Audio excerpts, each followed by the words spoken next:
आइए हम लोग अब आए प्रीमियम वाले में। प्रीमियम का मतलब होता है अंशों को अंकित मूल्य से अधिक मूल्य पर जारी करना।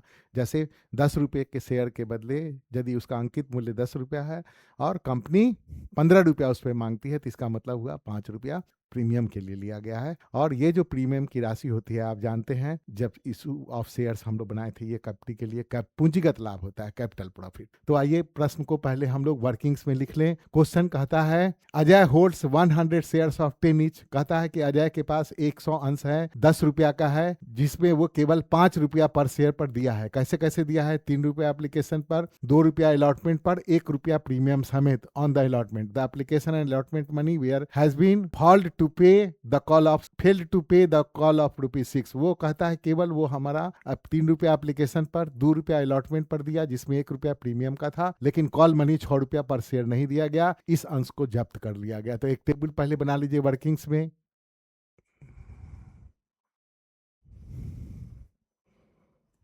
देखिए कितना शेयर है, 100 शेयर है, उसका फेस वैल्यू है 10 और 1 रुपया प्रीमियम पर दिया जा रहा है, मतलब 11 रुपया में बेचा जा रहा है। अब यहाँ आ जाइए एप्लीकेशन पे। एप्लीकेशन पे बोला जाता है 3 एप्लीकेशन, अलॉटमेंट पे 2 रुपया प्रीमियम समेत, मतलब 1 रुपया शेयर कैपिटल का, 1 रुपया प्रीमियम का, और फाइनल कॉल पे कहता है 6 रुपया। तो अब देखिए आपके 11 रुपये हुए कि नहीं हुए, पहले देख लेंगे। तो एप्लीकेशन पर 3 रुपया, 1 रुपया अलॉटमेंट का और 1 रुपया प्रीमियम का अलॉटमेंट के साथ, तो 3 2 5 और 6 11, 11 11 हो गया। नंबर ऑफ शेयर्स कितने हैं? नंबर ऑफ शेयर्स हैं आपके 100। तो अब आइए, और क्या कह रहा है? On which he has paid 5 per share, 3 on application, 2 on allotment as application allotment money but fail to. तो एप्लीकेशन का पैसा और अलॉटमेंट का पैसा आ गया। तो कितना पैसा आया ये देखिए, 100 शेयर पर 3 रुपया करके 300 रुपया आया एप्लीकेशन का, और अलॉटमेंट पर आया कितना पैसा? 100 रुपया शेयर कैपिटल का आया, 100 रुपया प्रीमियम का आया। 100 रुपया प्रीमियम का अलग से इसको लिख लीजिएगा। और फाइनल कॉल पे पैसा नहीं आया, 600 रुपया नहीं आया। तो जो नहीं आया उसको हम लोग क्या बोलते हैं, अंडर ब्रैकेट लिखेंगे। प्रीमियम पर यदि शेयर इशू किया गया हो और उसको फॉरफिट करना है, और यदि प्रीमियम का पैसा मिल गया हो, तो उसको भूल जाइएगा। क्या करेंगे? उसको भूल जाएंगे कि हमको प्रीमियम का पैसा, चूंकि आप जो सिक्योरिटी प्रीमियम रिजर्व अलग से उसको हम लोग ट्रांसफ़र करके ऑलरेडी रख चुके हैं। यदि पा गए होंगे तो यहाँ कुछ करने का जरूरत नहीं है, लेकिन यदि प्रीमियम का पैसा नहीं मिला हो तो उसके लिए अलग से फिर एंट्री करनी होगी हमको। तो आइए अब हम लोग इसका एंट्री करें। जर्नल का परफॉर्मा बना लीजिए।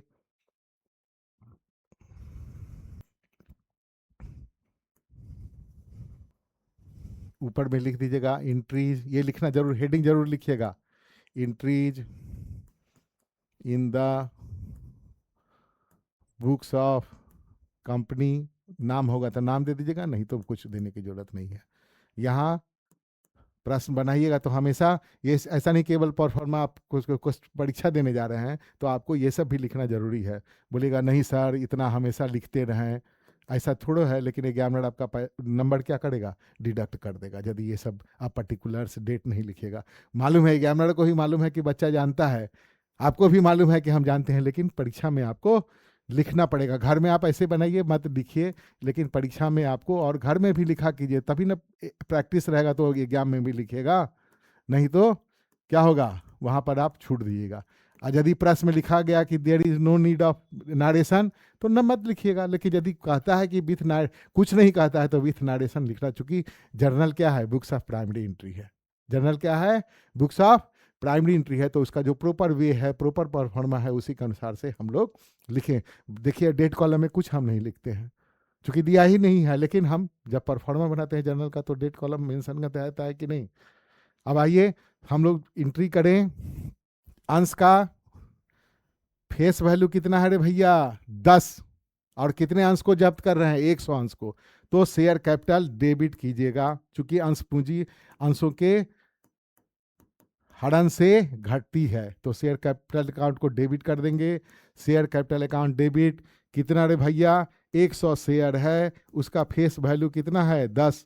तो यहाँ कितना हो जाएगा, उसके बाद कितना पैसा हम जब्त कर रहे हैं, तो हम पहले ही बोले आपको कि प्रीमियम पर इशू किया गया है, प्रीमियम का पैसा अलग से ट्रांसफर होता है सिक्योरिटी प्रीमियम रिजर्व में, इसलिए हम पैसा मिला हमको 300 रुपया एप्लीकेशन का शेयर कैपिटल का, और 100 रुपया मिला है शेयर कैपिटल का अलॉटमेंट पे। तो यहाँ पर लिख दीजिएगा to share forfeiture account, to share forfeiture account कितना 300 ये और 100 ये, तो दोनों मिला के कितने हो गए 400।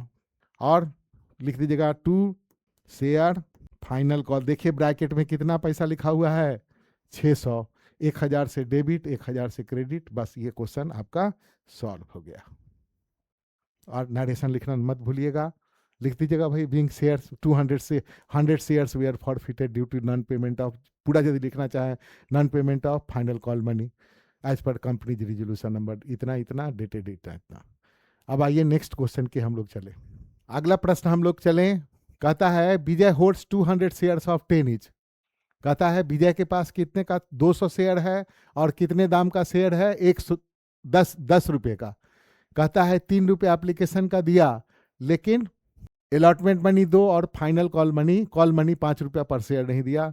इसके शेयर को हम लोग फॉरफिट करने जा रहे हैं। तो आइए फिर वर्किंग्स में एक टेबल बनाइए।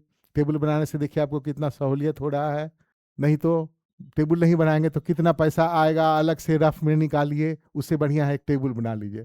इससे फ़ायदा होगा कि आपको प्रश्न को दोबारा पढ़ने का ज़रूरत भी नहीं है।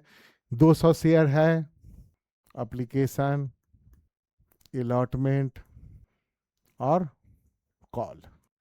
तो एप्लीकेशन पर कितना रुपया कह रहा है 3 रुपया एप्लीकेशन पर, 2 रुपया अलॉटमेंट पर और 5 रुपया कॉल पर। ये एट पार है, एट पार ही है, एट पार छोटा क्वेश्चन है, कम समय में बनने वाला, तो इसका भी प्रैक्टिस जरूरी है।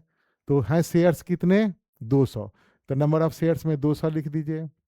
ये बंदा न तो अलॉटमेंट का पैसा दिया न तो कॉल का पैसा दिया, ये बंदा न तो अलॉटमेंट का पैसा दिया और न ही कॉल का पैसा दिया, तो क्रॉस कर देंगे अपने समझने के लिए, क्योंकि वहाँ इस टेबल में जो आप फिगर लिखिएगा उसको अंडर ब्रैकेट लिखना है। 3 रुपया एप्लीकेशन पर दिया मतलब 600 रुपया दिया, अलॉटमेंट पर 2 रुपया करके 200 शेयर पर 400 रुपया नहीं मिला हमको, इसको अंडर ब्रैकेट रखेंगे। और 200 शेयर पर 5 रुपया के हिसाब से माने 1000 रुपया हमको नहीं मिला, इसको भी अंडर ब्रैकेट लिखेंगे। और इसकी एंट्री कर लीजिए, entries in the books of company. एक डेट का कॉलम, दूसरा पर्टिकुलर्स, तीसरा ledger folio, amount debit, amount credit. तो शेयर कैपिटल को डेबिट करेंगे, चूंकि शेयर कैपिटल जितना अंश को जब्त कर रहे हैं उससे उतना से अंश पूंजी हमारी कम हो जाएगी, तो शेयर कैपिटल अकाउंट डेबिट। कितना लिखेंगे अंडर ब्रैकेट अपने समझने के लिए लिख लीजिए। 200 शेयर है, 10 रुपया कॉल्ड अप है, तो इंटू 10 कर दीजिएगा 2000। उसके बाद कितना पैसा हम प्राप्त कर चुके हैं, जो 200 अंश जब्त करने जा रहे हैं, केवल एप्लीकेशन का पैसा मिला, तो 2 शेयर फॉर फ्यूचर, जो पैसा ब्रैकेट में नहीं है, 2 शेयर फॉर फ्यूचर अकाउंट कितना है 600, 600।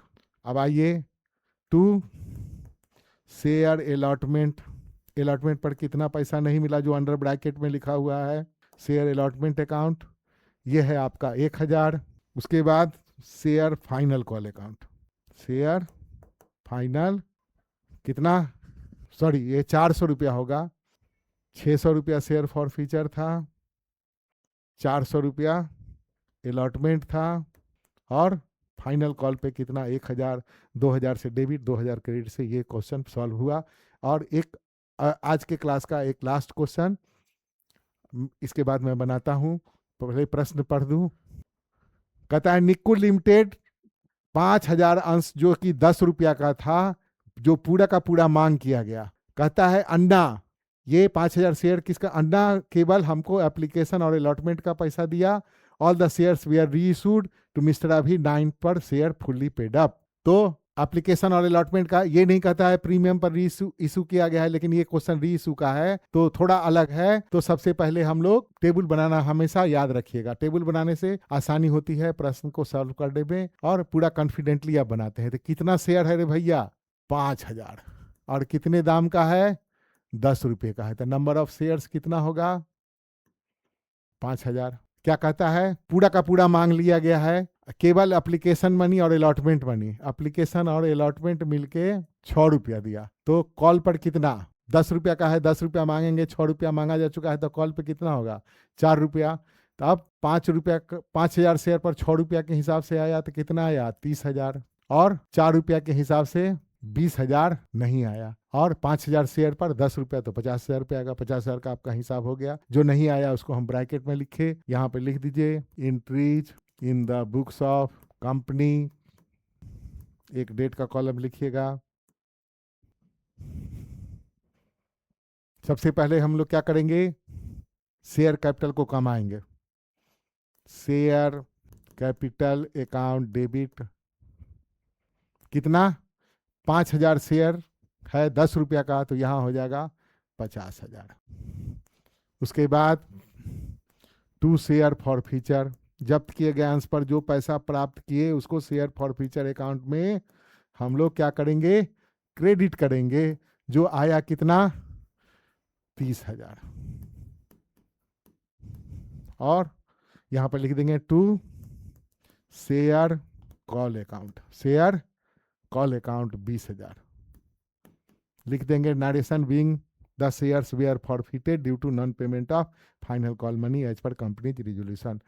अब ये कह रहा है कि इस शेयर को 9 रुपया में बेच दिया गया। कितना में बेच दिया रे बाबू? तो जब कंपनी शेयर बेचेगी तो उसके पास पैसा आएगा, तो क्या हो जाएगा? बैंक के थ्रू होगा, तो बैंक अकाउंट डेबिट, एसेट बढ़ने से debit. To share capital account, तो देखिए बैंक अकाउंट में कितना? 5,000 शेयर 9 रुपया के हिसाब से, 5,000 शेयर 9,000 रुपया के हिसाब से, तो 45,000 हुआ। और शेयर कैपिटल में कितना ट्रांसफर होगा?